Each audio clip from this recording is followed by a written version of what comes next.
नमस्कार, स्वागतम। आज हम आयुर्वेद में बताए गए 6 रसों की चर्चा करेंगे, जिनको षड रस कहा गया। ये षड रस हमारे पूरे जीवन को प्रभावित करते हैं और इन 6 रसों का यदि हम महत्व समझ जाते हैं तो निश्चित रूप से हम स्वस्थ रह सकते हैं। ये 6 रस हमारे वात, पित्त और कफ, इन तीनों को बहुत अच्छी प्रकार प्रभावित करते हैं। ये समझ लीजिए कि आप जो भी ग्रहण करते हैं वो सीधा हमारे शरीर को प्रभावित करने वाला होता है।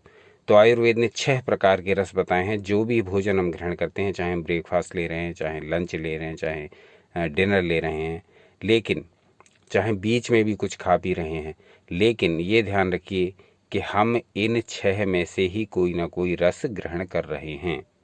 तो ये 6 रस कौन कौन से हैं और किस प्रकार से हमारे शरीर को प्रभावित करते हैं, ये सब जानेंगे। इसके अतिरिक्त आज केवल एक रस के बारे में जानेंगे, और जो है कड़वा रस यानी कटु रस। तो कटु रस के बारे में जानेंगे और उसके पश्चात यदि आप जिज्ञासा करेंगे, यदि आप कमेंट्स करेंगे, तब हम आपको एक एक रस के बारे में विस्तार से बताएंगे इसी षडरस के अन्य एपिसोड्स में।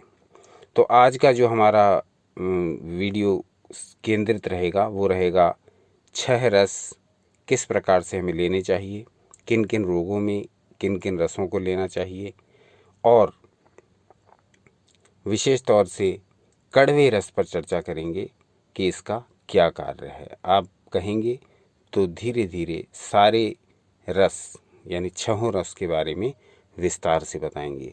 तो पहले आ जाते हैं हम कि ये षड रस यानी ये 6 रस आयुर्वेद ने कौन कौन से बताए हैं जो हमारे प्रत्येक भोज्य पदार्थ में मिलते हैं। हम कुछ भी खाएं, उनमें इन 6 में से एक ना एक रस अवश्य ही उपस्थित रहता है। तो ये 6 रस हैं: मधुर यानी मीठा, अम्ल यानी खट्टा, लवण यानी नमकीन, कटु यानी चरपरा, तिक्त यानी कड़वा, कषाय यानी कसैला। तो ये मधुर, अम्ल, लवण, कटु, तिक्त और कषाय, ये 6 रस हैं और ये प्रत्येक खाद्य पदार्थ में इनमें से कोई ना कोई अवश्य ही उपस्थित रहता है।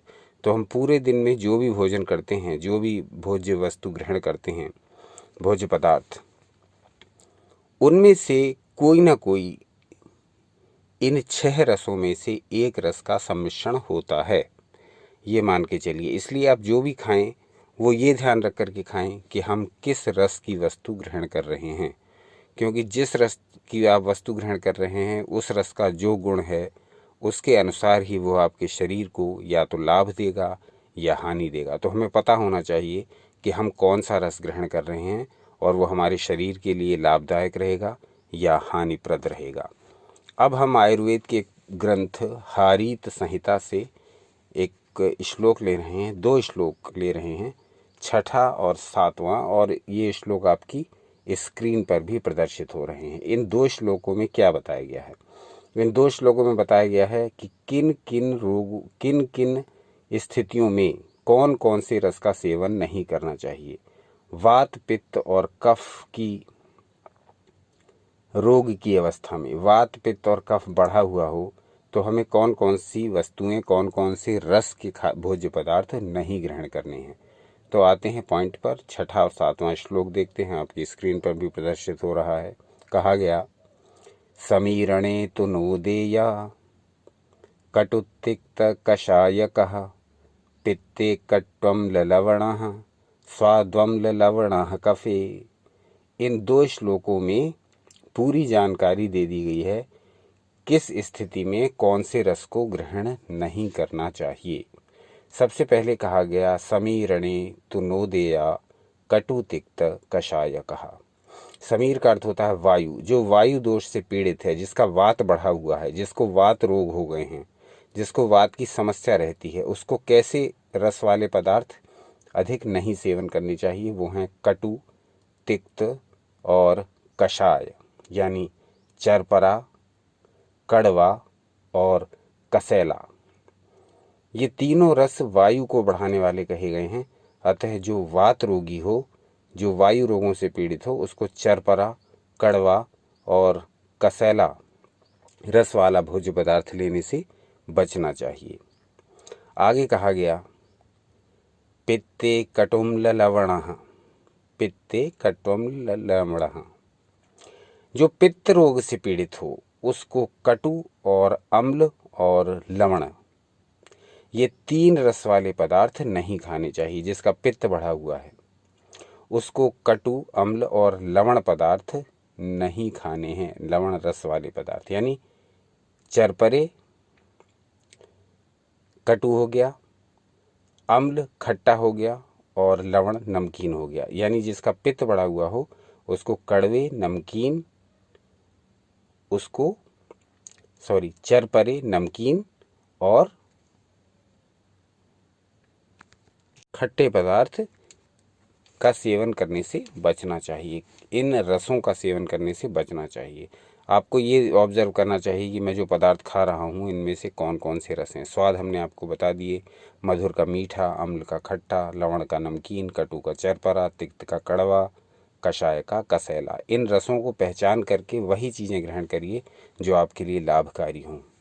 अभी तो बता दिया कि वायु रोग में आपको चरवा, चरपरा, कड़वा और कसैला रस का भोजन नहीं करना है, तथा पित्त की स्थिति में खट्टा, कड़वा और चरपरा सेवन नहीं करना है।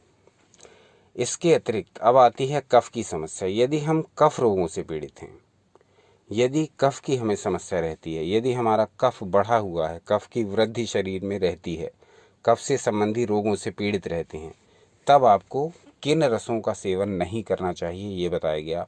स्वाद्वम्ल लवणः, स्वाद यहाँ प्रयोग किया गया है मधुर रस के लिए यानी मीठे पदार्थ, अम्ल यानी खट्टे पदार्थ, लवण यानी नमकीन पदार्थ। मधुर पदार्थ यानी मीठे, खट्टे और नमकीन पदार्थों का सेवन कफ रोगों से पीड़ित व्यक्तियों को नहीं करना चाहिए।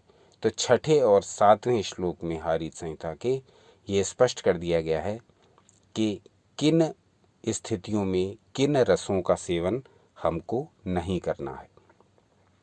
ये तो हुई स्थिति जिसमें हम रस के प्रति अपने को अवेयर करें, किस रस की वस्तुएं खा रहे हैं, किस रस के भोज्य पदार्थ ग्रहण कर रहे हैं, इसके प्रति सावधान हों। अब हम इस षड्रस की श्रृंखला में पहले रस का परिचय प्राप्त कर लेते हैं। देखते हैं कि कड़वा रस यानी तिक्त, जिसको आयुर्वेद में तिक्त कहा गया, ये कड़वा रस क्या क्या कर सकता है हमारे शरीर में, और हम देखें कि हम क्या कड़वी चीज़ें खाते हैं और वो क्या क्या लाभ या हानि हमारे शरीर में कर सकती हैं। उसी प्रकार से हम इन रसों को ग्रहण करना सीख जाएं तो हम सदा स्वस्थ रह सकते हैं। आज कड़वा रस ले रहे हैं। इसी क्रम में जब आप षड्रस के बारे में कमेंट करेंगे तो पूरी एक अलग से वीडियो बनाएंगे या अन्य कई वीडियो बनाएंगे जिसमें अलग अलग रसों के बारे में पूरा वर्णन देंगे। आज का वर्णन रहेगा कड़वे रस पर। तो कड़वा रस के बारे में जो कहा गया वो 9वें और 10वें श्लोक में आपके समक्ष प्रस्तुत किया जा रहा है। यहाँ कहा गया यस्तिक्ता कफवायु संहृतिकरः कुष्ठादि दोषापहः शान्तः सविरुजापहो भ्रमहरोरुच्यो न संक्लेदनः जिह्वास्फोटकनाशनोय भवति क्षीणक्षतानामहितो वक्रोल्लासकरः प्रकृष्टकथितो निम्बादिकास्वादकृत। ये 9वां और 10वां श्लोक है हारीत संहिता का। इसमें कहा गया कड़वा रस कफ और वायु का नाश करता है। तो जब हम अपने भोज्य पदार्थ ऐसे लेते हैं जिनका रस कड़वा हो, जिनका स्वाद कड़वा हो, तो वो कड़वा रस हमारी कफ और वायु का नाश करता है, कुष्ठ आदि दोषों को हरता है। ये कड़वे रस की विशेषता देखिए, यह कोढ़, लेप्रेसी आदि दोषों को हरता है। यानी ये कड़वा रस जो है वो हमारे रक्त को शुद्ध कर देता है, ब्लड प्योरिफिकेशन का कार्य करता है ये कड़वा रस, ये तिक्त रस।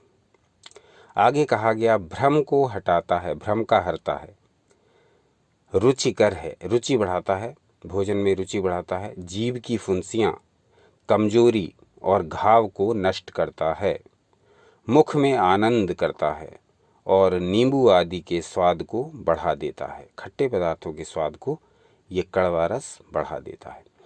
तो षड रस या 6 रस यही हमारे सारे भोज्य पदार्थों का सार हैं। कुछ भी हम खा रहे हैं, कुछ भी पी रहे हैं, कुछ भी ग्रहण कर रहे हैं, इन 6 रसों में से एक रस उस भोज्य पदार्थ में अवश्य उपस्थित है। अब ये हमारे ऊपर है कि हम कौन सा रस कितनी मात्रा में लेते हैं, किस स्थिति में कब कब लेते हैं, जिससे कि हमारे शरीर का पूरा स्वास्थ्य उसी पर निर्भर है। यदि इन 6 रसों की कार्य प्रणाली को हमने जान लिया, यदि इन 6 रसों की क्रियाविधि को हमने जान लिया, तो ये 6 रस हमारे पूरे स्वास्थ्य को बदल सकते हैं। ये 6 रस सूक्ष्म रूप से किस किस प्रकार से पंच महाभूतों से मिले हुए हैं, पंच तत्वों से मिले हुए हैं, ये सारी जानकारी हमारे शास्त्रों में भरी पड़ी है। तो यदि आप जिज्ञासा करें तब इस पर विस्तृत वीडियो बनाए जाएं, जिसमें एक एक रस का एक एक तत्व से क्या संबंध है और वो किस प्रकार से सूक्ष्म रूप से हमारे शरीर और मन पर कार्य करते हैं। इन 6 रसों के बारे में बहुत डिटेल हमारे शास्त्रों में दी हुई हैं। तो आज का अंक कैसा लगा ये अवश्य बताइए, और क्या जानना चाहेंगे इस विषय में या अन्य विषयों में वो भी बताइए। देखते रहिए आपका अपना चैनल यू एंड योगा। अपना अनमोल समय हमें देने के लिए बहुत बहुत धन्यवाद। सनातन शास्त्रों से जुड़े रहें, सदा आनंदित रहें।